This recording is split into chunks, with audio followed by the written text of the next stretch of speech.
Bonjour, peuple du Seigneur, que le Seigneur soit béni, le Seigneur vous bénisse là où vous êtes.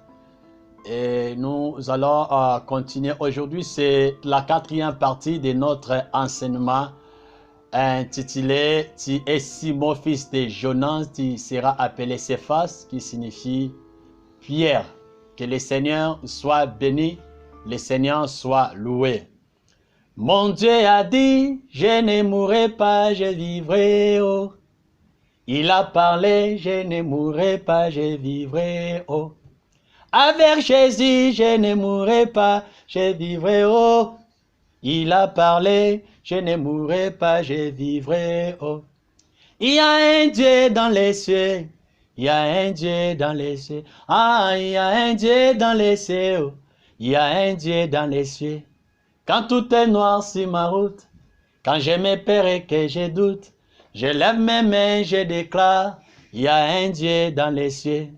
Quand tout est noir sur ma route, quand je me perds et que je doute, je lève mes mains, je déclare, il y a un Dieu dans les cieux.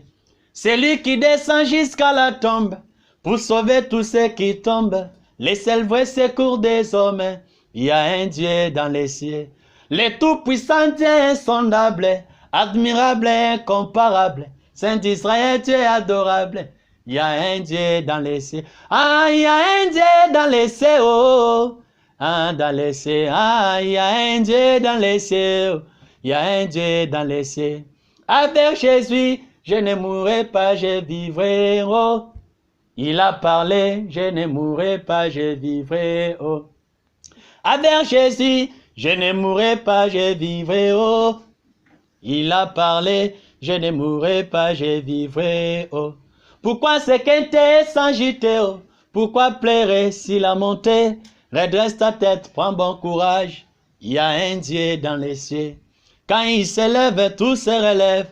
À son approche, les diables tremblent. Il est fidèle, le Dieu de miracles. Il y a un Dieu dans les cieux. Et si tes larmes n'étaient pas en retard, avec mon Dieu, il n'y a jamais tard. Si tu doutes, demande à Lazare. Il y a un Dieu dans les cieux. Il y a un Dieu dans les cieux qui soutient les opprimés. Il est le père des orphelins, les défenseurs de ceux qui plaisent. Oh, que le Seigneur soit béni, que le Seigneur soit élevé. Bien-aimé, j'aime chanter comme ça parce qu'au ciel, il n'y aura pas la prédication. Nous allons prêcher qui? Pour que quelqu'un soit converti. C'est ici que nous allons prêcher, mais au ciel, il y aura seulement la louange et l'adoration. Jésus a dit que nous serons tous transformés, nous serons comme des anges. Que le Seigneur soit béni. Avant que nous puissions continuer de partager la parole, j'aimerais d'abord prier. Père, nous recommandons ces moments entre ta main. Saint-Esprit, glorifie le nom de Jésus. La Bible dit dans les détresses, dans les calamités, il cria vers toi. Toi, tu as envoyé ta parole. C'est cette ta parole qui sauve. C'est cette ta parole qui nous guérit.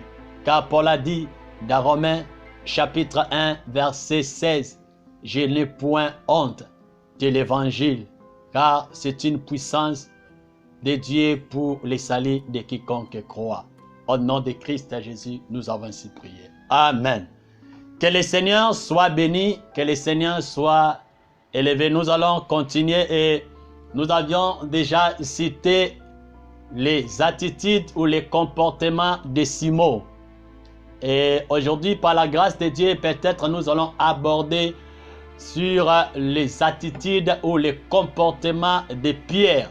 Bien-aimé dans le Seigneur, nous avions dit que Simon, c'est la personne qui est immature. Selon notre explication, selon notre enseignement, c'est la personne qui est insensée spirituelle.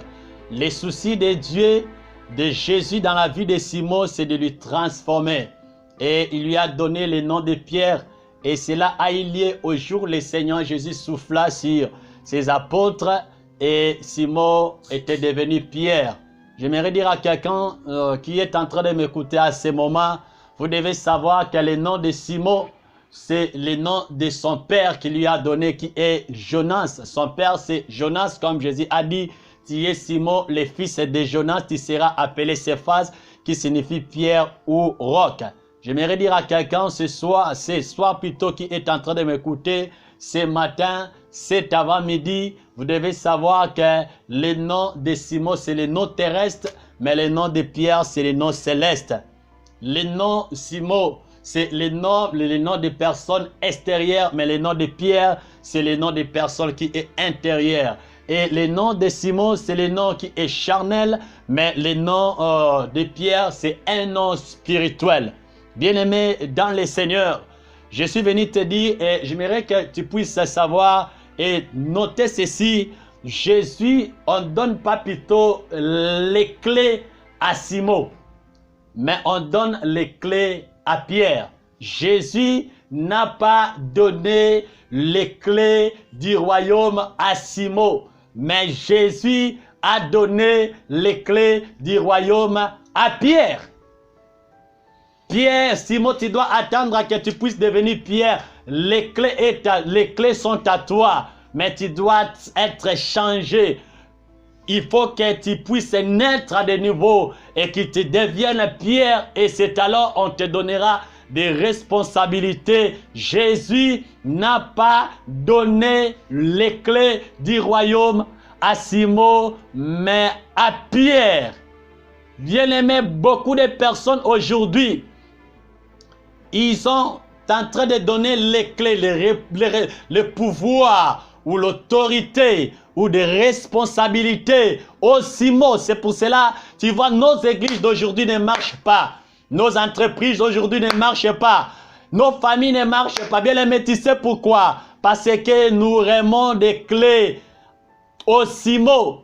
Jésus n'a jamais donné les clés à Simon, mais à Pierre. Nous sommes dans le livre de Matthieu, chapitre 16, verset 18 à 19. Là, je vais lire pour la bonne compréhension. Matthieu, chapitre 16, verset 18 à 19. La parole de Dieu dit ceci. Je commence dans le 17e verset pour la bonne compréhension.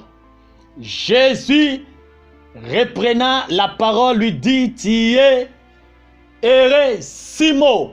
Bien-aimé dans le Seigneur, Jésus a dit, tu es heureux, Simon, fils de Jonas, car ce ne sont pas la chair et le sang qui t'ont révélé cela, mais c'est mon Père qui est dans les cieux. Et moi, je te dis que tu es Pierre. Écoute, Jésus a révélé l'identité de Simon.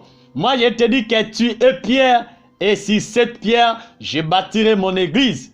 Et les portes du séjour des morts ne prévaudront point contre elle. 19. Je te donnerai les clés du royaume. Voyez-vous, bien-aimé dans le Seigneur, le verbe est conjugué au futur. Il a dit, tu es Simon, fils de Jonas.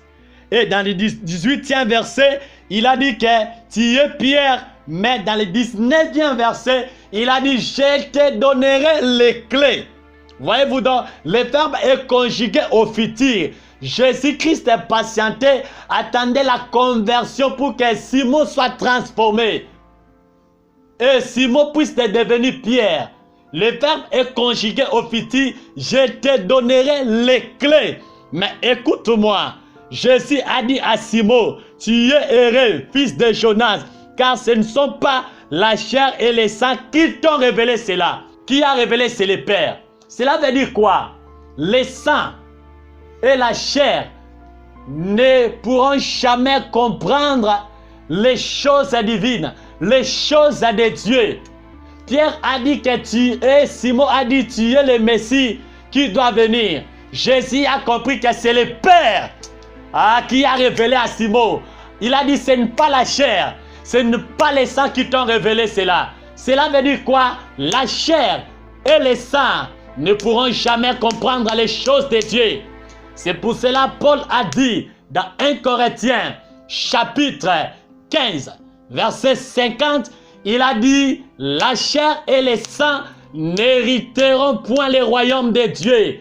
Non seulement hériter les royaumes de Dieu, n'hériteront point les royaumes de Dieu, la chair et les sangs ne pourront jamais comprendre les choses de Dieu. Parce que Jésus a dit à Simon, tu es heureux, mais ce n'est pas la chair, ce n'est pas les saints qui t'ont révélé cela, mais mon Père.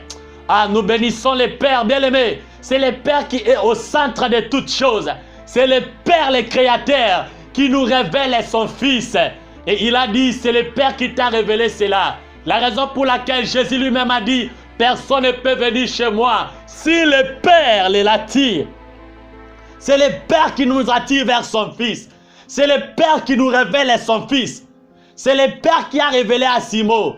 Et Jésus a dit dans la prière sacerdotale, Père, tout ce que toi tu m'as donné, les hommes que toi tu m'as donné, j'ai perdu aucun. Aucun. C'est le Père qui donne au Fils.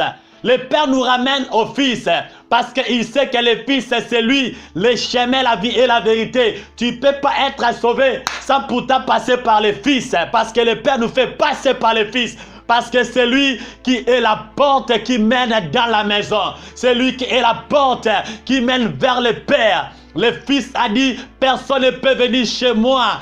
Personne ne peut voir le Père sans pourtant passer par moi. Simon, il a été révélé par le Père.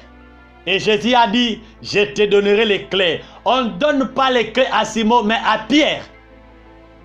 Bien-aimé dans le Seigneur, par la grâce de Dieu, nous allons, bien aimés, parler les attitudes ou les caractères, soi-disant aussi les comportements de Pierre.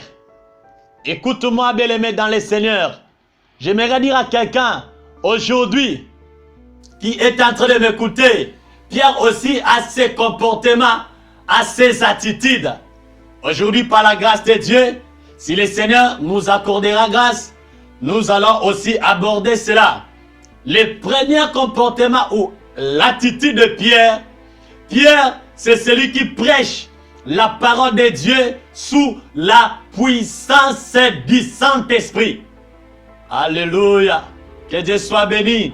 Pierre, c'est celui qui prêche la parole de Dieu sous la puissance du Saint-Esprit. Nous sommes dans le livre des Actes des Apôtres, chapitre 2.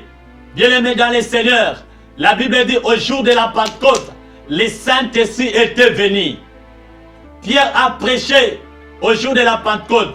J'aimerais dire à quelqu'un ce soir, je veux que nous puissions préciser ceci. Jésus a dit à ses apôtres, dans Actes, chapitre 1, verset 8, vous recevez une puissance, le Saint-Esprit survenant sur vous, et vous serez mes témoins. Bien-aimés, Jésus a été ressuscité, il avait fait 40 jours, il a monté au ciel et il a envoyé le Saint-Esprit. Le Saint-Esprit qui était venu au jour de la Pentecôte, c'était pour revêtir les apôtres, pour parler de la part du Seigneur.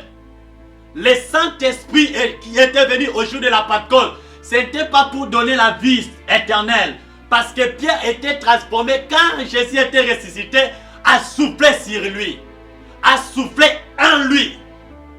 Mais les jours de la Pentecôte, les jours où le Saint-Esprit était venu officiellement, c'était pour revêtir Pierre, la puissance pour témoigner, parler du Seigneur Jésus, prêcher.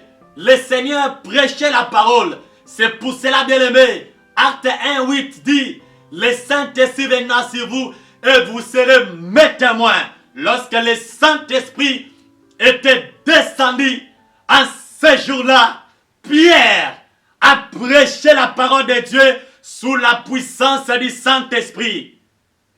Toyemba loyembo, namo kilinyoso, esi kanamawa, epai na esengo, tosanjola njambe, poye atindaki, moli, momo santu, mosungi ya jali, mosungi ya jali, moli, momo santu, aye ponabiso, tope sasangoyo, epai na senyoso, mosu, ngia jali.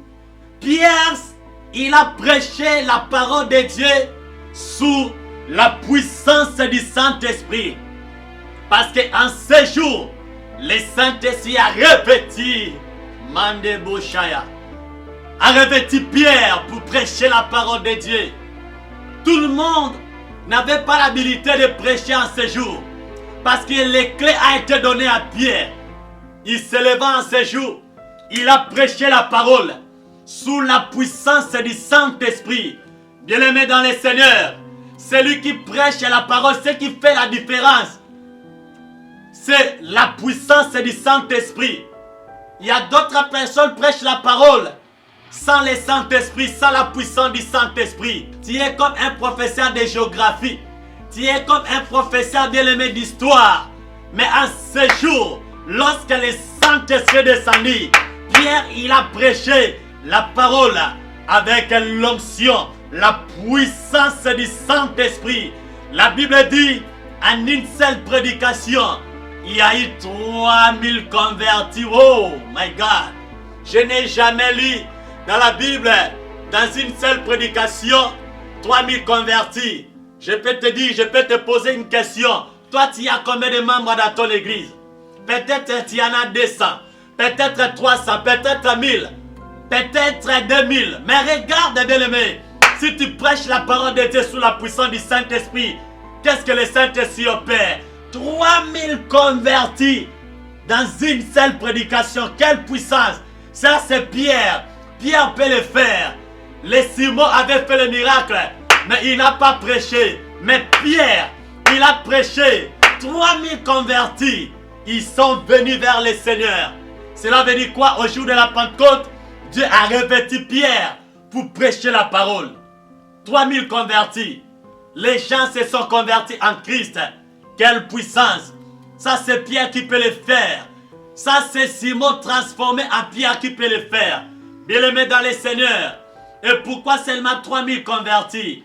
Vous savez, dans les livres des Nombres, lorsque le Seigneur Jésus, lorsque Dieu plutôt avait donné la loi, les gens ont désobéi dans les déserts. Il y a eu 3000 personnes qui étaient mortes. Comme Dieu, c'est le Dieu qui récupère. Il a dit non, comme 3000 étaient morts, je vais récupérer 3000 au jour de la Pentecôte. Mais par qui? Par Simon qui est transformé Pierre, qui est transformé en Pierre. Je suis venu te dire, au jour de la Pentecôte, l'Éternel a utilisé Pierre pour récupérer bien-aimés, les gens qui étaient morts dans les déserts, bien-aimés dans les Seigneurs, au travers de la prédication de Pierre, sous la puissance du Saint-Esprit, Dieu a récupéré les 3000 qui étaient morts dans les déserts. Autrement dit, Dieu, au travers de Pierre, parce qu'il a changé le cœur, il a transformé la vie de Simon. Simon est devenu Pierre sous la puissance du Saint-Esprit. Dieu a ressuscité 3000. Dieu a récupéré les 3000 qui étaient morts dans le désert. À cause de la désobéissance de la loi, Jésus a récupéré. Dieu a récupéré. Bien-aimé, tu sais pourquoi? Au travers de la personne qui était transformée au nom de Pierre. Mais bien-aimé dans le Seigneur, que le Seigneur nous aide. Aujourd'hui, le Seigneur veut que tu sois transformé pour que tu prêches la parole de Dieu sous la puissance du Saint-Esprit. Pierre, c'est la personne qui prêche la parole sous la puissance du Saint-Esprit. C'est à travers Pierre, Dieu a récupéré les 3000 qui étaient morts dans les déserts. Cela veut dire quoi? Les gens étaient morts sous la loi, mais l'Esprit est venu donner la vie. La Bible dit, la loi tue, la lettre tue, mais l'Esprit vivifie. Lorsqu'on parle de lettres, c'est la loi, parce que les Écritures ne représentent pas la lettre. Les Écritures nous sauvent parce que la Bible dit toute Écriture est inspirée de Dieu et utile pour nous enseigner, pour convaincre, pour corriger, pour instruire dans la justice. Les Écritures nous instruisent dans la justice, mais la lettre tue parce que la lettre c'est la loi. Mais l'Esprit vivifie qui est l'Esprit, qui est le Saint-Esprit. Cela veut dire quoi? L'Esprit, la loi tue, mais l'Esprit vivifie. Comment? Au travers Pierre, le Seigneur a sauvé d'autres personnes. Le Seigneur a sauvé. Bien-aimé, aujourd'hui, je suis venu te dire, tu es Pierre. Le Seigneur t'a transformé. Tu prêcheras la parole de Dieu. D'autres personnes seront plutôt converties au Seigneur et le Seigneur sera glorifié. Et nous allons continuer dans une autre partie et nous allons parler dans une autre partie pour la gloire de Dieu. Que le Seigneur nous accorde grâce. Je vais d'abord prier pendant quelques secondes avant que nous puissions clôturer. Père, nous te disons merci pour la parole. Sois avec nous, aide-nous, que la puissance de Dieu très haut transforme nos cœurs. Nous sommes Pierre aujourd'hui, c'est l'identité du ciel et nous avons besoin de prêcher la parole partout dans le monde sous la puissance du Saint-Esprit. Au nom de Christ Jésus, nous avons ainsi prié. Amen. Que le Seigneur nous bénisse. Bye.